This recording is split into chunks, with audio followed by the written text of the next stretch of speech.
Every story you are about to hear is real. Every victim had a name. Someone loved them. Someone is still waiting for the truth. This is the Dark Nordic.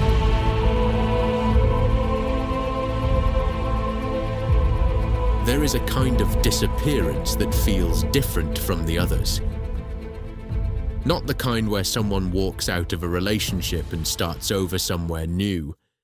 Not the kind where a person chooses distance and silence, but the kind where someone vanishes in the middle of an ordinary life and leaves behind two children who will spend the rest of their lives wondering what happened to their mother. Madelene Ekfalk was 29 years old. She had two children. She had a mother who loved her, a brother who would spend months searching for her. She had a life that was complicated, as many lives are, but it was hers, and she had not chosen to leave it. On the 6th of November 2015, she disappeared. 3 months later, her family found out why she had never called. Madelene grew up with the people around her. Her mum, Suzanne, her brother, Marcus, her children who called her every evening to say goodnight. That was the ritual that never changed. No matter what was going on in her life, she always called her children to say goodnight. She was a mother first. That was who she was. She had been going through a difficult period. She had been struggling with addiction, something she had never hidden, never pretended wasn't there. She was fighting it, the way people fight things that are bigger than they expected. Some days were harder than others, but she was still there, still present, still calling her children every single evening. Until she wasn't. The 6th of November 2015 began like many other days. Madelene had spent the night in a Volkswagen bus that had been converted into a makeshift home, belonging to a man in his mid-30s named Jocke Pettersson. He was a former boyfriend. Their relationship had been complicated. He had been violent toward her. At the time of her disappearance, she had actually filed a police report against him for violence, a report that was still being investigated. Madelene had not been silent about who he was.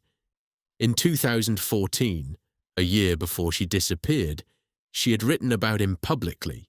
She described him as, in her own words, a living, breathing psychopath. She'd seen it coming. She had said so out loud. And still, she had nowhere safe to go. When she filed that police report against him, she may have signed her own fate. A report that was still being investigated on the morning she disappeared. A report that meant he had everything to lose. He left for work in the morning, and, according to him, Madelene was alive when he left. She said she was going to meet a friend, and then she walked away. That was the last anyone claimed to have seen her. She did not call her children that night. That was when her family knew. Something was wrong. Suzanne and Marcus, Madelene's mother and brother, did not wait for the police. They started searching themselves. They knocked on doors. They asked questions. They found Jocke Pettersson and went to speak to him. He told them what he had told everyone, that Madelene had left that morning, that he didn't know where she went, that he had nothing to do with her disappearance. His girlfriend was there when they arrived. She came out to meet them. She seemed, by the family's own account, strangely calm. The police were slow to act. It took 8 days before a missing persons report was officially filed. 8 days, during which Madelene's family searched on their own, with their own hands and their own fear.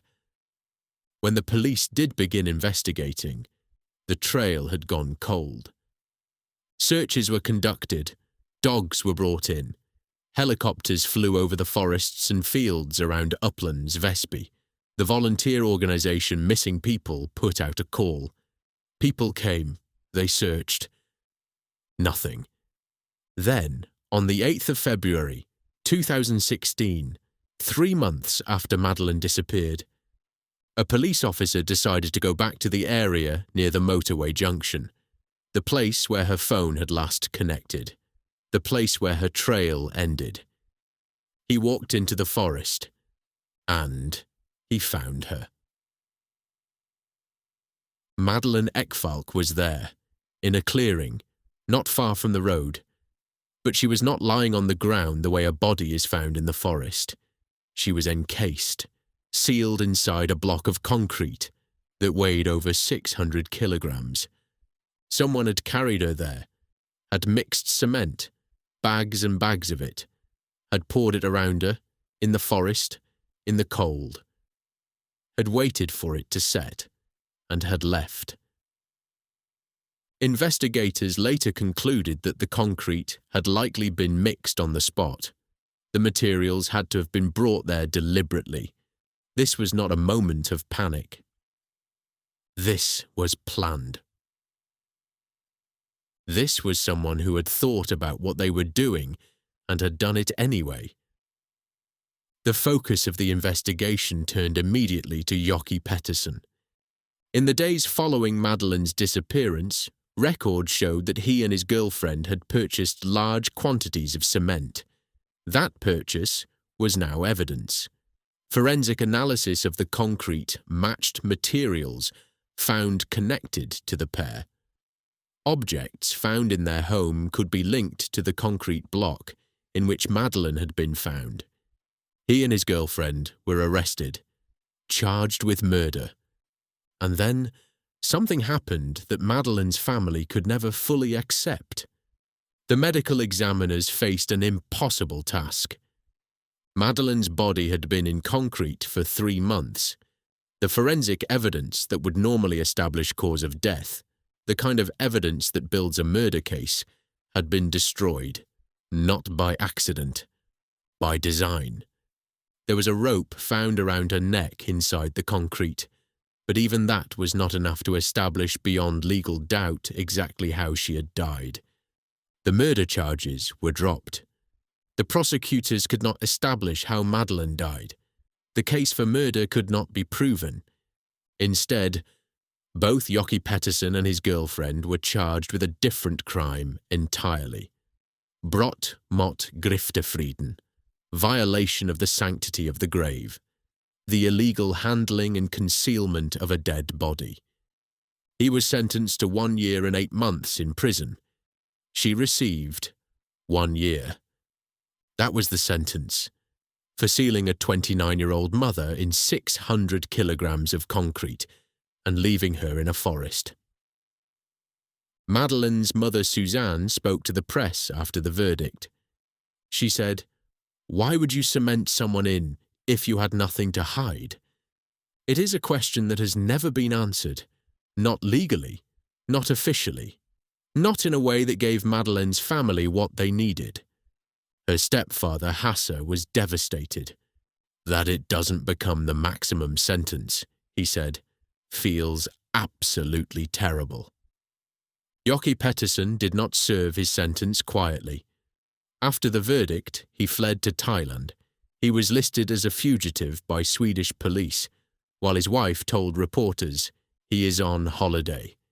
He was eventually returned and served his time. But no one was ever convicted of killing Madelene Ekfalk. No one was ever held accountable for what happened to her on the morning of the 6th of November 2015. No one ever explained the rope around her neck. No one ever answered her mother's question. There are cases that break the system, cases that reveal the gap between what we expect justice to look like and what it actually is. Madelene's case is one of them. A woman died.